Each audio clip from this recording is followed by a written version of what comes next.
नमस्कार, आप देख रहे हैं प्रदेश का सबसे खास डिबेट शो महाबहस। आपके साथ मैं दीपिका सिंह।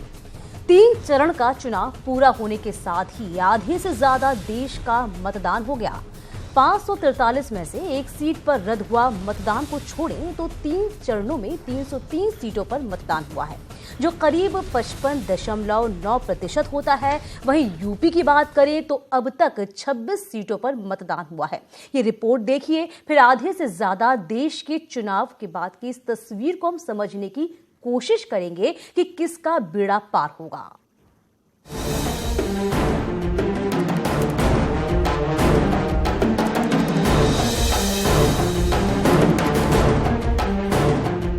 कोई गुजरात के गलियारे से दिल्ली के लिए दोबारा शंखनाद कर रहा है तो कोई पश्चिम बंगाल से दम दिखा रहा है, कोई बिहार की बहार से दिल्ली का दावा कर रहा है तो कोई उत्तर प्रदेश के रास्ते दिल्ली जाने का दम दिखा रहा है।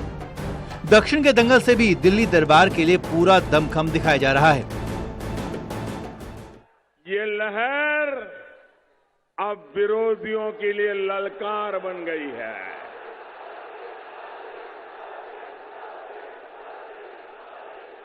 ये लहर नहीं, ललकार है। फिर एक बार मोदी सरकार है। अब 3 चरणों के चुनाव के साथ ही इन सब का विश्लेषण करने के लिए पूरे देश के परिदृश्य पर नजर डालें तो पता चलता है कि पहले चरण में जहां 91 सीटों पर मतदान हुआ, वहीं दूसरे चरण में 1 सीट पर मतदान रद्द होने के मद्देनजर 96 सीटों पर वोट पड़े थे और आज 14 राज्यों की 116 सीटों पर मतदान के साथ ही देश की 303 सीटों पर मतदान हो चुका है। ऐसे में 542 सीटों के मुकाबले 303 सीटों पर वोट का प्रतिशत बताता है कि करीब 56% देश पर चुनाव हो चुका है। देखिए, गिनतियों पे मत जाइए। बीजेपी को हराने के लिए जनता ने मन बना लिया है और बीजेपी इस बार शिकस्त खाने वाली है। अब देश के सबसे बड़े सूबे के दंगल को देखें तो यहाँ 3 चरणों में 26 सीटों पर चुनाव हो चुका है।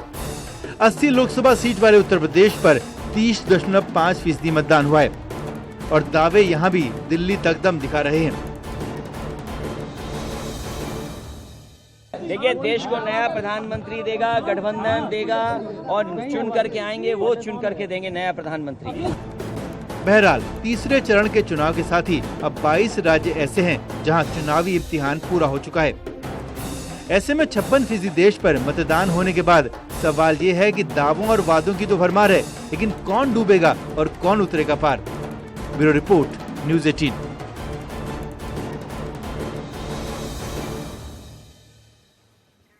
चलिए, आज की इस खास चर्चा के लिए हमारे साथ पूरा पैनल मौजूद है। अमिताभ अग्निहोत्री जी, एग्जीक्यूटिव एडिटर, हमारे साथ मौजूद हैं।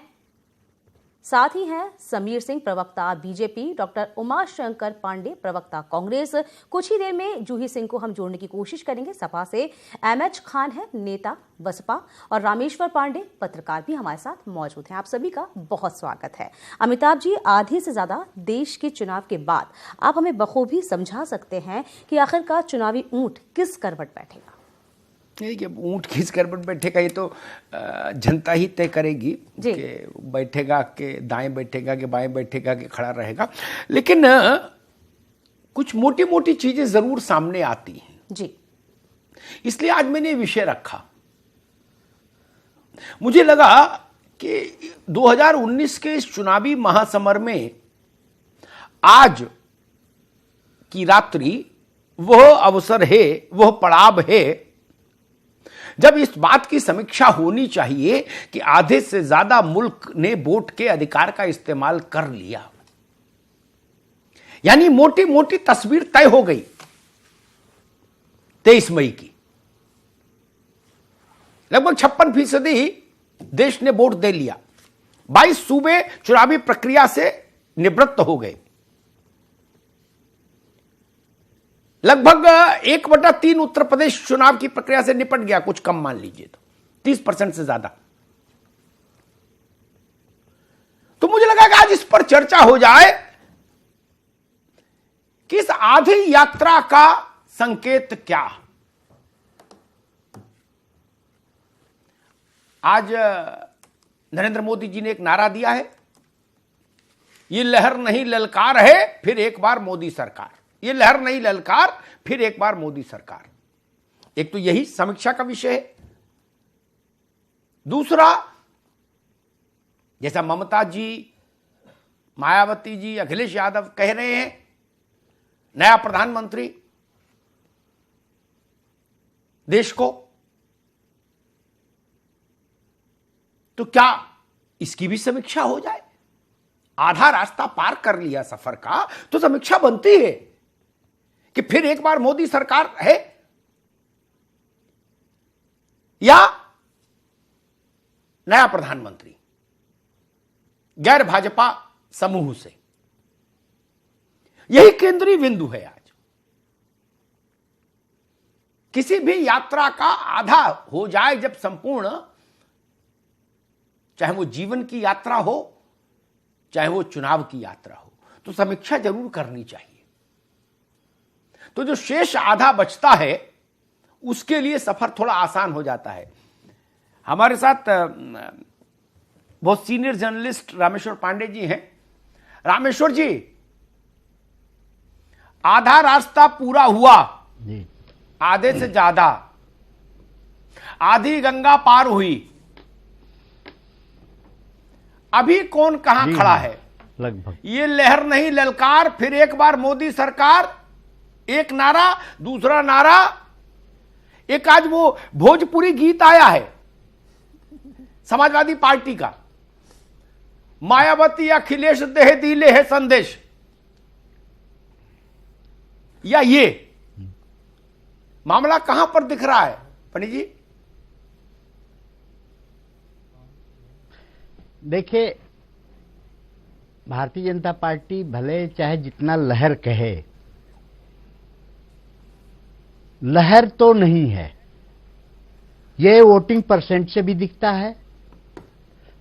अगर लहर होती, 14 जैसी लहर होती, भारतीय जनता पार्टी तो कह रही है कि पिछले बार से ज्यादा इस बार तो सुनामी है, तो वोटिंग परसेंट 1% गिरा है। कहीं तो मैं देख रहा हूं कि कहीं वोटिंग परसेंट अधिक है, कहीं तो अनइवन है, तो लहर तो नहीं है।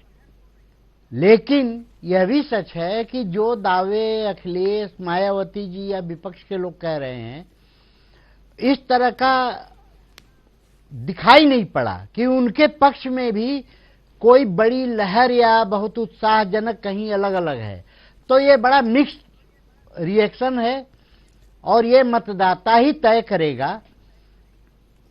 लेकिन यह बात सही है कि इस चुनाव में हमने देखा कि जब भी लहर होती है तो एक कोई मुद्दा होता है, एक कोई वायदा ऐसा होता है कि जो सबको आकर्षित कर रहा हो। मुझे हैरत है कि भारतीय जनता पार्टी ने बाद के दौर में, मतलब प्रधानमंत्री अगर कत्ल की रात जैसी बात, न्यूक्लियर स्टेट होने के बाद भी कत्ल की रात जैसी बात और लगातार वही बात कर रहे हूं और सिर्फ पाकिस्तान पाकिस्तान पाकिस्तान हो रहा हो, तो यकीन ही नहीं है कि उन्होंने काम करने के लिए बहुत सारे काम है गिनाने के लिए, यकीन ही नहीं है जो सुनामी की बात कर रहे हैं। दूसरी तरफ ठीक है, सेल्फ गोल कर रहे हैं लोग और जाकर माफी मांग रहे हैं। तो जी आएंगे जी रामेश्वर जी, आएंगे दोबारा आपके पास आएंगे कि अगर मैंने विपक्ष के लोगों से भी पूछा कि कोई एक मुद्दा तो बताओ जिसके नाते जनता को आकर्षित कर लिया, तो उनके पास वो भी मुद्दा नहीं है। जी ठीक है। इस देश में कई तरह के चुनाव हुए, कई तरह से चुनाव हुए हैं, इसलिए कोई चीज मुझे अटपटी नहीं लगती। इस देश ने लहर का चुनाव देखा, इस देश ने एक मुद्दे का चुनाव देखा, पूरा चुनाव एक मुद्दे की धुरी पर घूम गया। इस देश ने निगेटिव इलेक्शन देखा कि फला को हटाओ बाकी कोई काला चोर आ जाए, कोई फर्क नहीं। मैंने देखे ऐसे चुनाव अपने पत्रकारिता के जीवन में। बोले जी इनको हटाओ, बोले किसको लाओगे, बोले कोई बैठे, ये नहीं रहेंगे। रामेश्वर पांडे जी को याद होगा। तो ये देश भी विचित्र है पंडित जी, इसने नाना प्रकार के चुनाव कर लिए, कौतुक कर लिए। इसलिए एक मुद्दा ना होना बड़ी चीज मुझे नहीं लगता। कई बार मुद्दों की प्रयोगशाला ही पूरी बाजार में आ जाती है, जिसको जो सूट करे जिस इलाके में वही बोलो। 2-4 वोट कम ज्यादा जो हो जाए वो भगवान भला करे। समीर सिंह, आधे से ज्यादा गंगा पार हो गई, कहां खड़ी है नाव आपकी?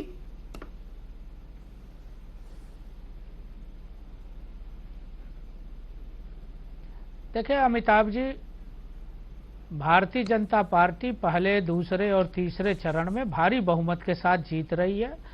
उसका प्रमाण है कि आपने देखा होगा, पहले चरण का चुनाव खत्म हुआ, बहुजन समाज पार्टी की नेता दूसरे चरण के कैंपेन में मायावती जी गई, उन्होंने अपने बयान पर सफाई दिया। उन्होंने कहा हमने खाली अली की बात नहीं की थी, हमने खाली मुसलमानों की बात नहीं कही थी, हमने सबकी बात कही थी।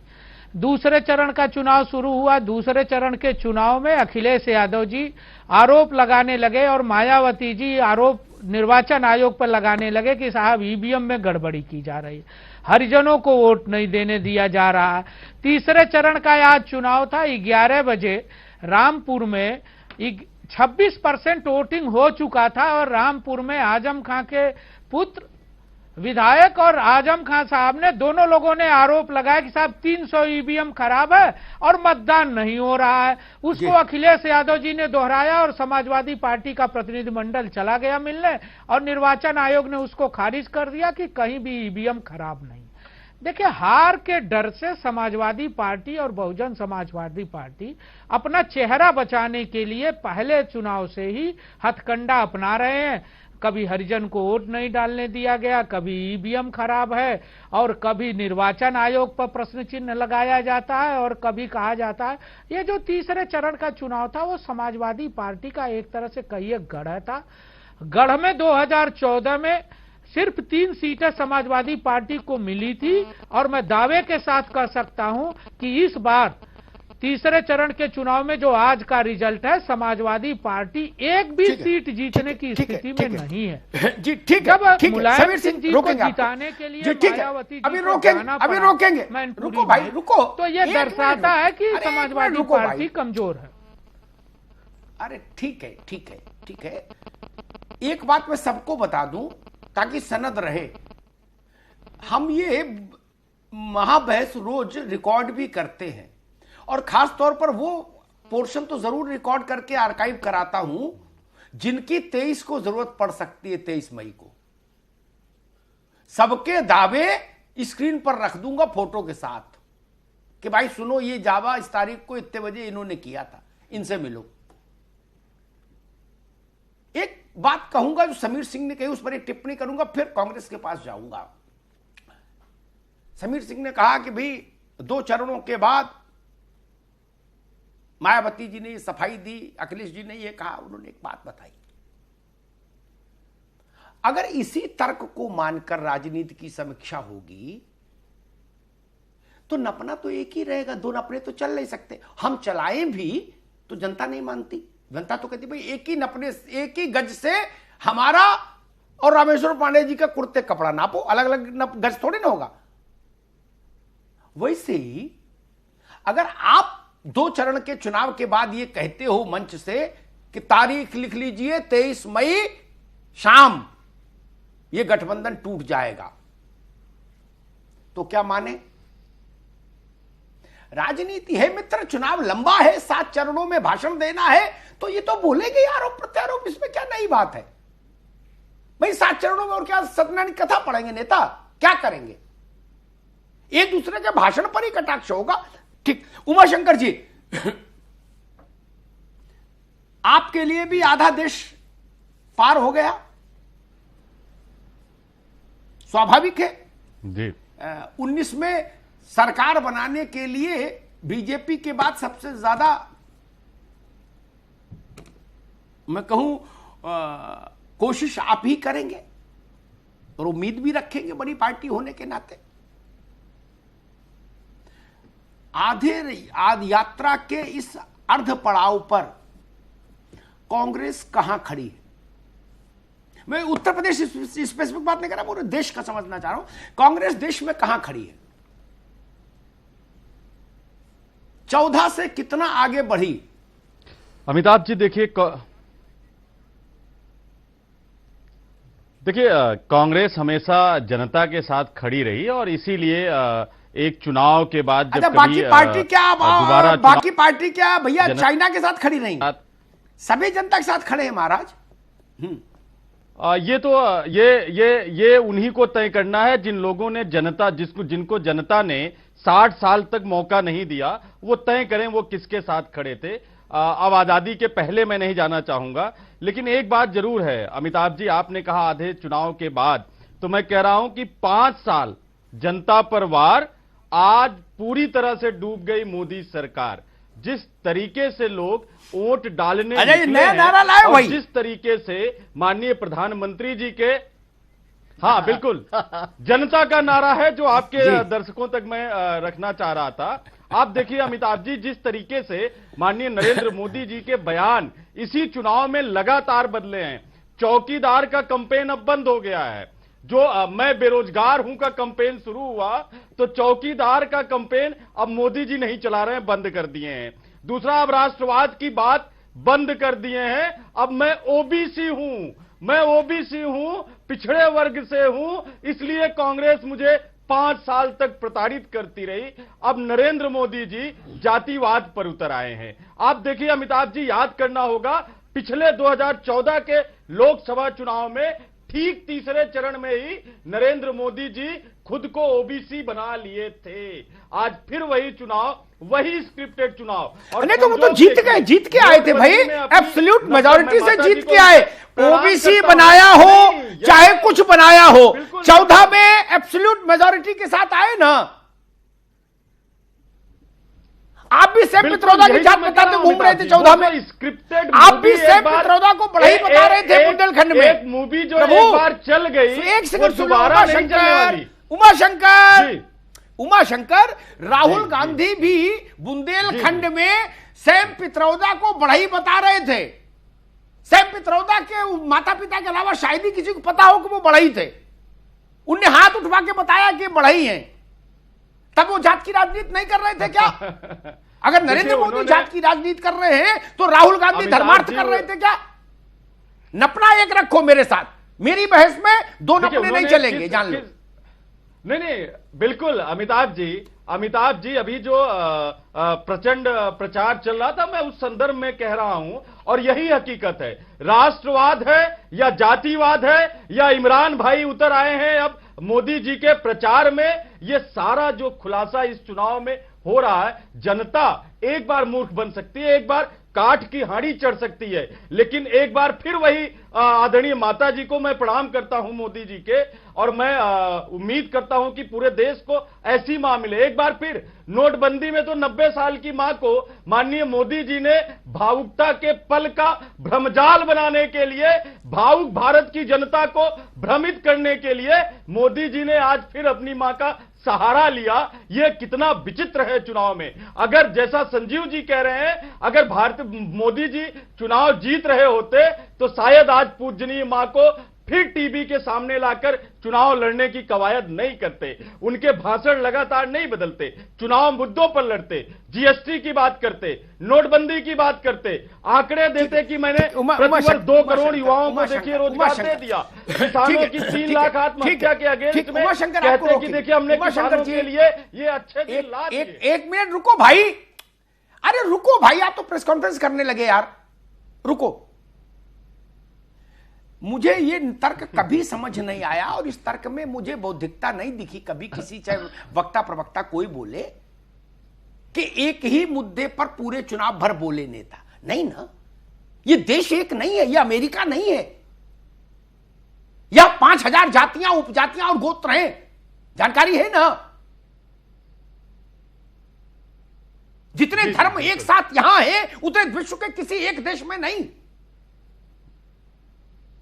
इस देश की तासीर पता है, एक मुद्दे पर कैसे चल जाएगा?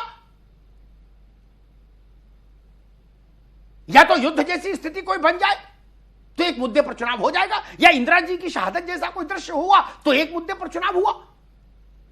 आपातकाल पूरे देश को प्रभावित किया तो एक मुद्दे पर चुनाव हो गया। बाकी तो सब चीजें आएंगी भाई। बोले ना केवल रोटी रोटी खाओ, ऐसा कैसे संभव है? दाल भी होगी, चटनी भी होगी, सलाद भी होगा, रायता भी होगा। इसलिए ये तर्क ठीक नहीं। कोई दे, भाजपा दे, कांग्रेस दे, सपा बसपा, इससे कोई मतलब नहीं मुझे। बात वो करिए जो प्रैक्टिकल हो और जो जनता की समझ में आए। महाराज खान साहब, आप कहां खड़े हैं? आपके गठबंधन के दूसरे साथी तो नहीं आए, जूही सिंह को आना था, वो मेरे ख्याल से कहीं फंस गई, क्या हुआ? मुझे गठबंधन की तरफ से बताइए, उत्तर प्रदेश में आधी इस लगभग 30% की यात्रा कंप्लीट हो गई, यानी 1/3 मामला निपट लिया। गठबंधन कहां खड़ा है?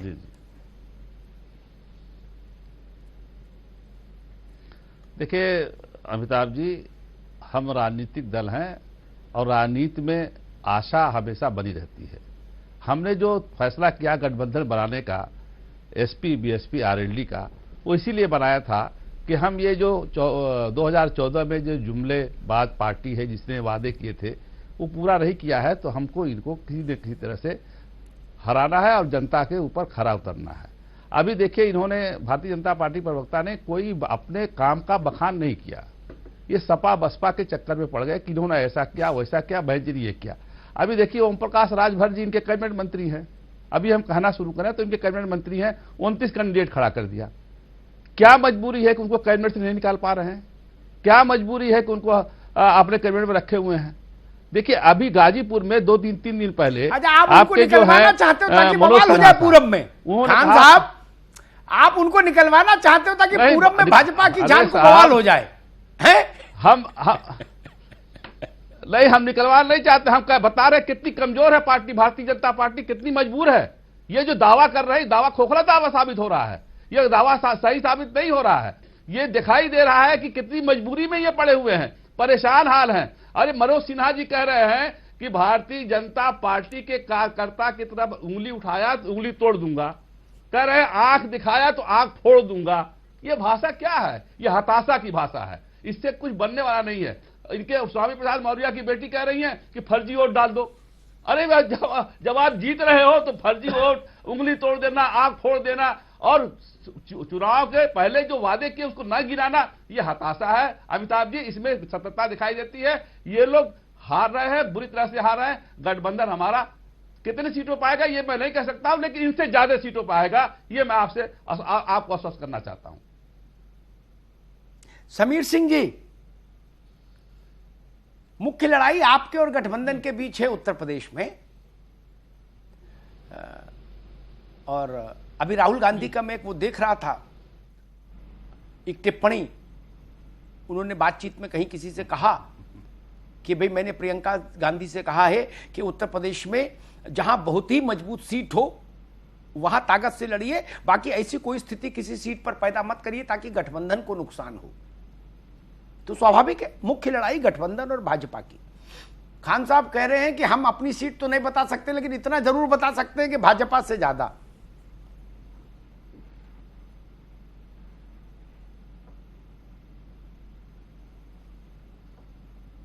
समीर सिंह,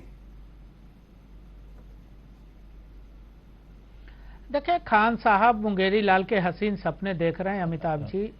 अगर ये इतना ही मजबूत होते तो ये गठबंधन न करते, ये काम की बात करते हैं।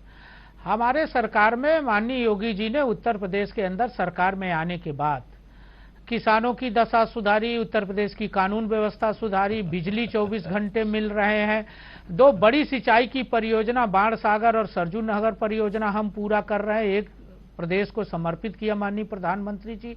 ये उत्तर प्रदेश के अंदर जिस गाजीपुर की ये बात कर रहे हैं, ये गुंडों के भरोसे हैं। समाजवादी पार्टी और बहुजन समाजवादी पार्टी के लोग माफियाओं और गुंडों को चुनाव लड़ा रहे हैं। इनकी सूची उठा के देख लीजिए, पूर्वांचल के अंदर अपराधी किस्म के लोग चुनाव में हैं। अगर वो कार्यकर्ताओं को डराने का काम करते हैं, धमकाने का काम करते हैं, गुंडागर्दी करने का काम करेंगे, तो लोकतंत्र में किसी को भी अपने कार्यकर्ता के साथ खड़े होने का अधिकार है और ये कहने का भी अधिकार है कि अगर कोई हमारे कार्यकर्ता के साथ ज्यादती करेगा तो हम उसके साथ कोई सत्यनारायण भगवान का कथा नहीं उसकी उंगली तोड़ देंगे। ठीक है, वो पुलिस देखे, वो पुलिस देखे कौन किसकी उंगली तोड़ रहा है, कौन सा मुकदमा लिखे। ठीक है समीर सिंह, आपकी बात आगे। मैं एक छोटा सवाल रामेश्वर जी से लूंगा, फिर ब्रेक पर जाऊंगा। ठीक है, रुकिए भाई समीर सिंह, रुकिए।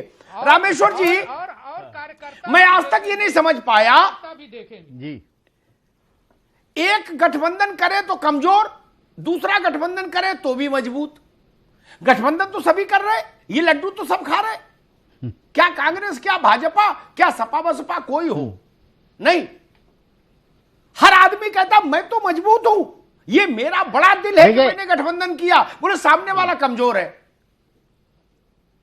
और पूरा देश गठबंधन पे चल रहा है। भाई पांडे जी,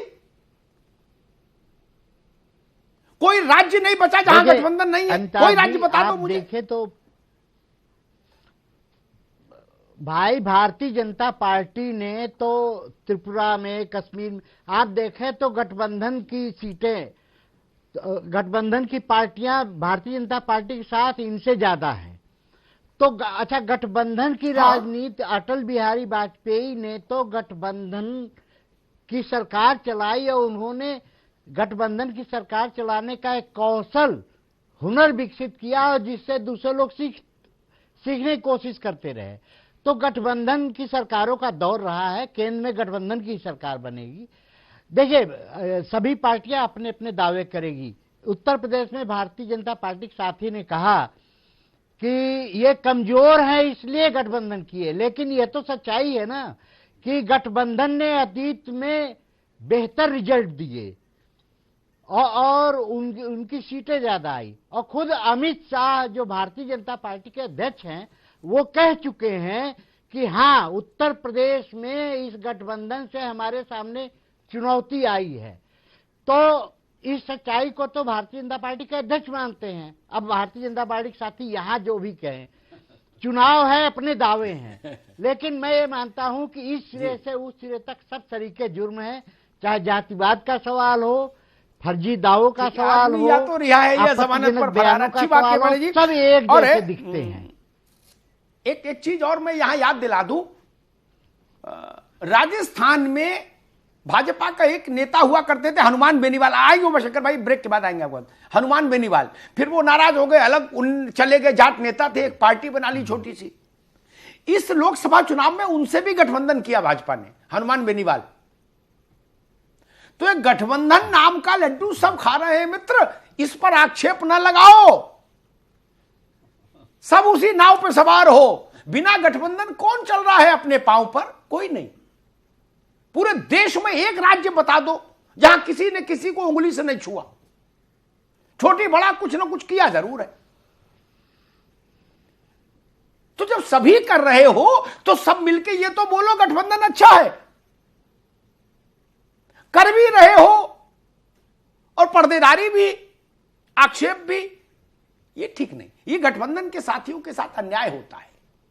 अगर आपने 20, 25, 30 लोगों को देश में जोड़ा, और मैं मानता हूं व्यक्तिगत तौर पर हिंदुस्तान जैसे बड़े मुल्क को, बड़ा नहीं, विविधता वाले मुल्क को चलाने के लिए गठबंधन होना ही चाहिए। कोई एक पार्टी पूरे देश की इच्छा, अपेक्षा और आकांक्षाओं का आईना नहीं हो सकती। देश में गठबंधन नहीं हो सकती जाए। कोई एक पार्टी इस पूरे देश के 135 करोड़ लोगों की अपेक्षा आकांक्षाओं का आईना नहीं हो सकती। हर सूबे का मिजाज अलग है। तो 56% से ज्यादा देश के चुनाव के बाद इस तस्वीर को हम लगातार समझने की कोशिश कर रहे हैं कि आखिरकार बेड़ा किसका पार होगा। हालांकि ये अमिताभ जी भी सही कह रहे थे कि ये तो जनता को तय करना है। लेकिन अमिताभ जी, रामेश्वर पांडे जो कि वरिष्ठ पत्रकार हमारे साथ लगातार जुड़े हुए हैं, उनका ये कहना है कि जो वोटिंग परसेंटेज है वो अनइवन है। तो ये तमाम चीजें क्या कुछ संदेश देती हैं, किस ओर इशारा करती हैं? पांडे जी की बात ठीक है। एक सा वोटिंग परसेंटेज तो केवल तभी हुआ जब देश में कोई लहर हो। बिना सामान्य परिवेश में होने वाले चुनावों में हमेशा असमान वोटिंग ही रही। हर क्षेत्र का अपना मिजाज, अपने समीकरण, अपने उम्मीदवार, अपना ताप। जहां ताप ज्यादा हुआ ज्यादा वोट पड़ गया, जहां नहीं हुआ वह नहीं पड़ा। 4-5 चुनाव कुल हुए देश में लोकसभा के, यहां एक सा वोट परसेंटेज रहा। 77 का चुनाव हुआ तो पूरा उत्तर भारत उतर गया मैदान में, कोई बचा ही नहीं। बोले चलो भाई इंदिरा गांधी को हराना है। 84। इसीलिए शायद लोगों को याद होगा, जो लोग चुनाव के आंकड़ों में दिलचस्पी रखते होंगे, हिंदुस्तान में 50% के आंकड़े को पार करके सरकार बनाने के अवसर बहुत कम आए। वरना तो इस मुल्क में 27% पर भी सरकार बन गई एक बार। और अभी जो समीर सिंह की सरकार है, यह भी 31% की सरकार है। 31%। तो अगर एक समान वोटिंग पैटर्न होता तो 50 पार ही सरकार बना करती, 51 पर ही। खैर, उमाशंकर जी कुछ कह रहे थे उस वक्त, कहने की वो जरूरत बता रहे थे। उमाशंकर भाई, हम आपके पास आए, बताइए। जी, अमिताभ जी देखिए, एक तो आपने कहा कि राहुल जी ने ऐसा कहा है। मेरी जानकारी में ऐसा नहीं है कि राहुल जी ने ऐसा कहीं कोई बयान दिया है जो गठबंधन को लेके आपने कहा। दूसरी बात मैं ये कह रहा हूं, देखिए 2004 में जब अटल बिहारी वाजपेयी जी की सरकार के समय चुनाव हो रहा था, जब इंडिया साइन कर रहा था और पूरा देश फील गुड का महसूस कर रहा था, उस समय चुनाव हुए। हाँ। उस समय लोग अटल बिहारी वाजपेयी जी की सरकार बना रहे थे। 2009 में भी आडवाणी जी को लोग प्रधानमंत्री बना रहे थे। लेकिन जब नतीजे आए तो यूपीए 1 और यूपीए 2 की सरकार बनी। आज बातें कुछ भी हो रही हैं, लेकिन जनता जो त्राहिमाम भारतीय जनता पार्टी के 5 साल की प्रचंड बहुमत की सरकार में कर रही है, वो जनता इस सरकार को तिलांजलि देने के लिए वोट डालने निकल रही है। आप परिणाम देखिएगा जो 23 तारीख को आएगा, और 3 चरण के जो चुनाव जो नतीजे। अरे भाई आ गई बात, निश्चित, अरे रुको, आ गई बात। जय हिंद हो रहा है। ठीक, धन्यवाद धन्यवाद धन्यवाद धन्यवाद। 2-3 बातें उमाशंकर ने कही, उनको क्लेरिफाई कर दूं। हाथ की हाथ तुरंत दान महाकल्याण। कल कांग्रेस अध्यक्ष के साथ एक वरिष्ठ पत्रकार थे विमान यात्रा में, उनसे बातचीत हुई राहुल गांधी की। उनका प्रश्न था कि यूपी में आप किससे लड़ रहे हो? कुछ जगह पर आप भाजपा से लड़ रहे हो, कुछ जगह पर गठबंधन से लड़ रहे हो। तो राहुल गांधी ने उत्तर दिया, मुझे फोन कर लीजिएगा, मैं नाम भी बता दूंगा और वो जवाब भी भेज दूंगा। यहां कहना ठीक नहीं होगा, है ना? मैं कोई बात कोट करता हूं, राहुल जी ने कहा तो उसकी नहीं, अरे आपको जानकारी होना जरूरी है क्या? और वही कोई जरूरी है क्या कि उमाशंकर को जानकारी हो? तो हम तो अपनी बात तो राजा होता है, कहा है सार्वजनिक रूप से कि उत्तर प्रदेश अरे भाई कांग्रेस जरूरी है राजबब्बर को जानकारी हो हर चीज की। ठीक, अरे ठीक है, फ्रंट फुट, रुक जाओ भाई जी। जरूरी है मीडिया को और राजबब्बर को जानकारी हो, तभी समीर सिंह को मोदी जी क्या करने वाले जानकारी क्यों होगी? केशव मौर्य को जानकारी नहीं होती तो इनको कैसे हो जाएगी? नहीं, ठीक बात है। राजा होता है यार, जब मजाक है। एमएच खान को मायावती जी का क्या पता लगेगा?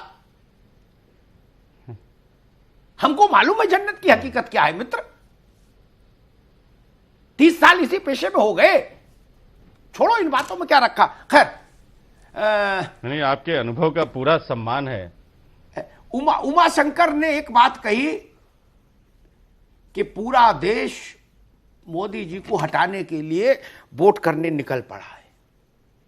पूरा देश, अभी हम इतनी देर से वही तो कथा कह रहे थे रामेश्वर जी।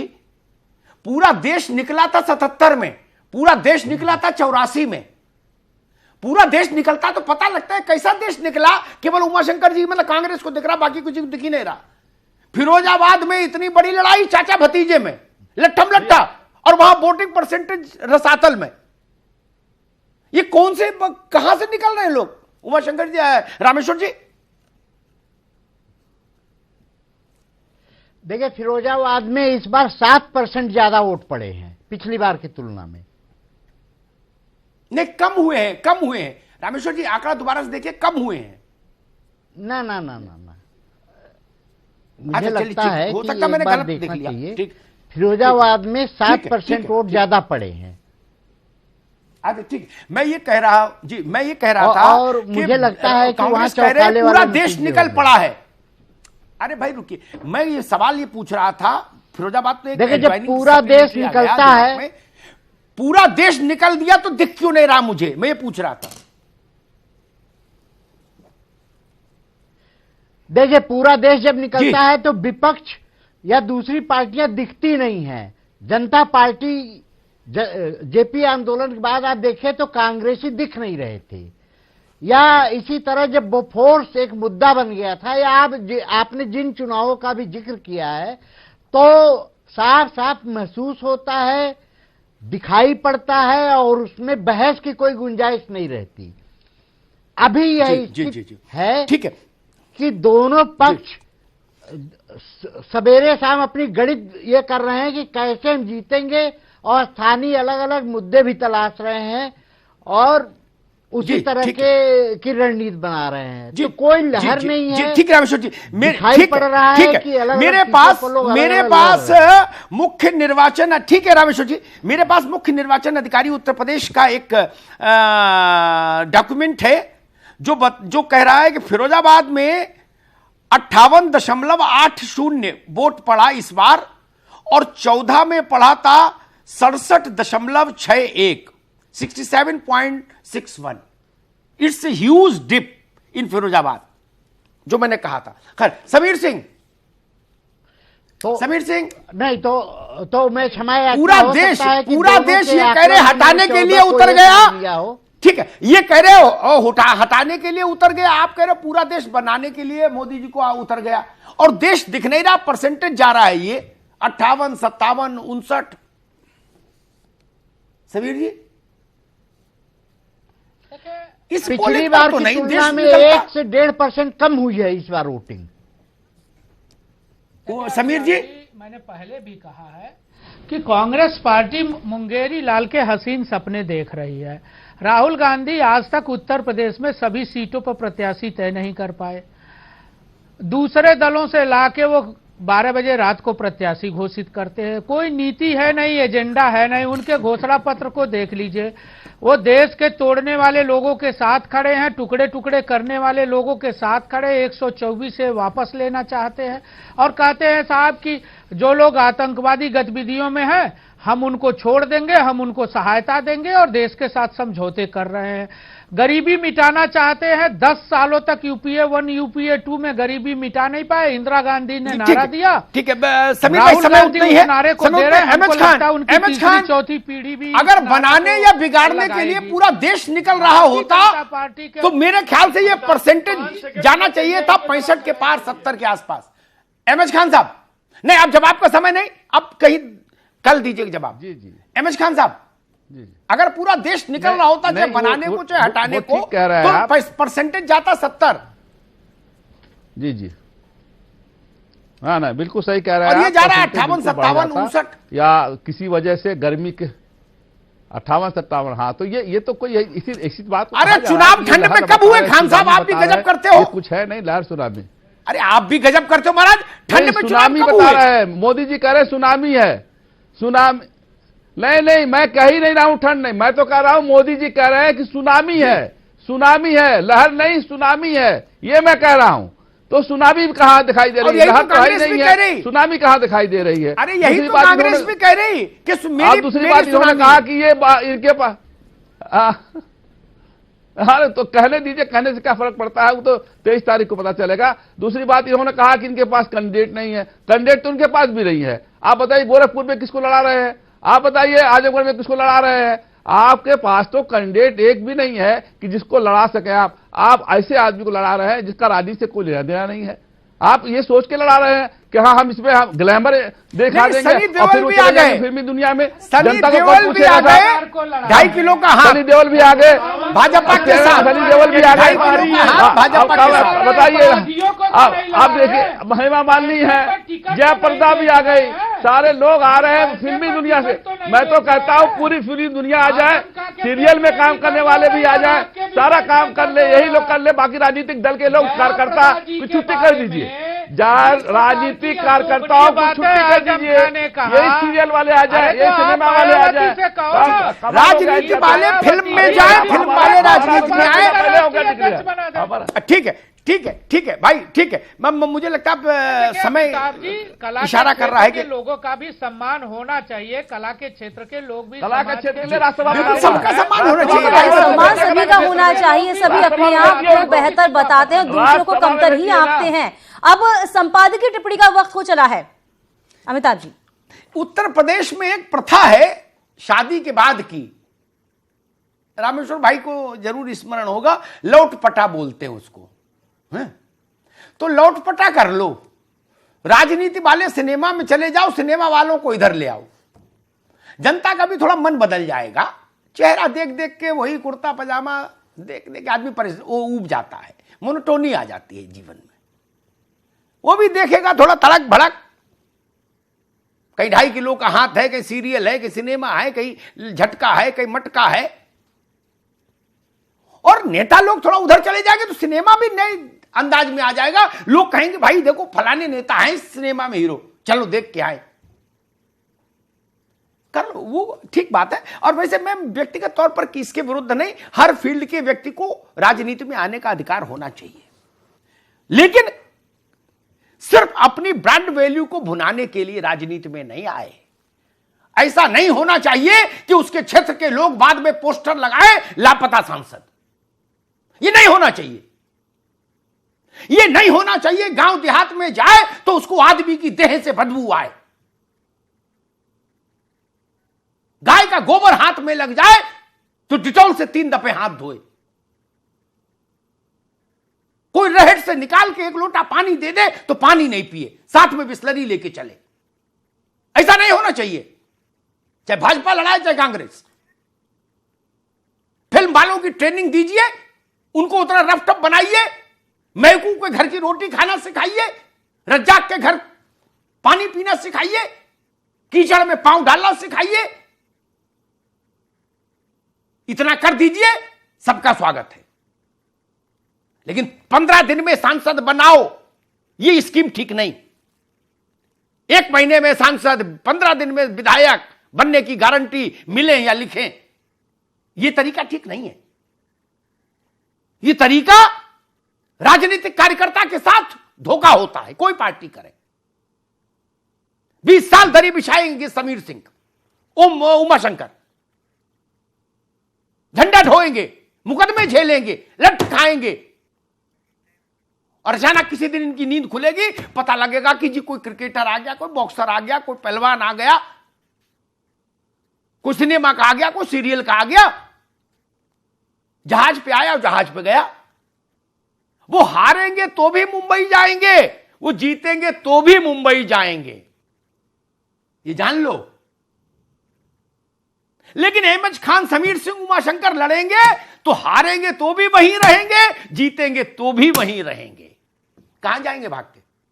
इनका कुर्ता तो पकड़ सकती है जनता, उनका कुर्ता नहीं पकड़ सकती ना। मैंने ऐसे बहुत सारे कैंपेन देखे मित्र, मैंने ऐसे ये नए किस्म के राजे रजवाड़े बहुत देखे। इनको वोटर की देह से बदबू आती है, सच्ची बात बता रहा हूं, दिल की, भोगा हुआ यथार्थ बता रहा हूं।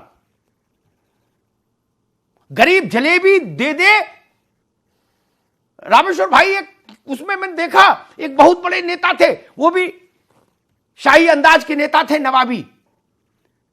तो दलितों की बस्ती में एक सभा थी, उन्होंने जैसे अपने यहां होता है, वो थोड़ी धूल मिट्टी वाला समोसा ठंडा और लाल रंग की जलेबी केसरिया जिसमें गौछाप रंग पड़ा होता है, दोना में दे दिया। उन्होंने रख दिया दोना, खाया नहीं। ये लोग राजनेता बनेंगे? आप उसके हाथ का छुआ खा नहीं सकते, उसके हाथ का पानी नहीं पी सकते, आप प्रतिनिधि होने का दावा करते हैं। इसलिए मैं नेताओं को फिर भी बेहतर मानता हूं। नेता कितना भी मक्कार हो जाए, कितना भी दाएं बाएं करे, जनता उसको पकड़ तो सकती है, विलुप्त तो नहीं हो सकता। नेता कहां जाएगा? इनको पकड़ के दिखा दो। मुंबई में जाके कोई इनके घर के बाहर ढूंढ लेगा ना, इनको क्या बोल सकता है कुछ? नहीं। इसलिए मैं कहता हूं, अगर गैर राजनीतिक बिरादरी के लोगों को आप लोग ला रहे हैं, स्वागत। लेकिन समीर सिंह जी, उमाशंकर जी, उर्मिला मातोंडकर लड़े और चाहे लड़े सनी देओल, दोनों के लिए कह रहा हूं, पार्टी में लीजिए, 2 साल ट्रेनिंग दीजिए, टेंट में रहना सिखाइए, कैंटीन में खाना खाना सिखाइए, उसके बाद चुनाव लड़ा दीजिए, स्वागत है। वो आप जैसे तो हो जाएं। जो आदमी वोटर छू जाए, उनके उंगली छू ले तो 3 बार 5 स्टार में जाके नहाएं। और मुझे तो माफ करिए, वो प्रत्याशी ही अच्छे नहीं लगते इस लोकतंत्र में जो चुनाव लड़ने जाएं और 5 तारा में रुकें। आप किसी कार्यकर्ता के घर नहीं रुक सकते क्या? जो 5 तारा में रह के, 7 सितारा में रह के चुनाव लड़ते हैं, वो भारत के मन के साथ नहीं चल सकते, ऐसा मैं मानता हूं। धन्यवाद। बिल्कुल, एक बहुत बड़ा संदेश है तमाम पार्टियों के लिए। आप सभी का बहुत शुक्रिया महाबहस का हिस्सा बनने के लिए। और वक्त छोटे से ब्रेक का, ब्रेक के बाद भी खबरों का सिलसिला लगातार जारी रहेगा।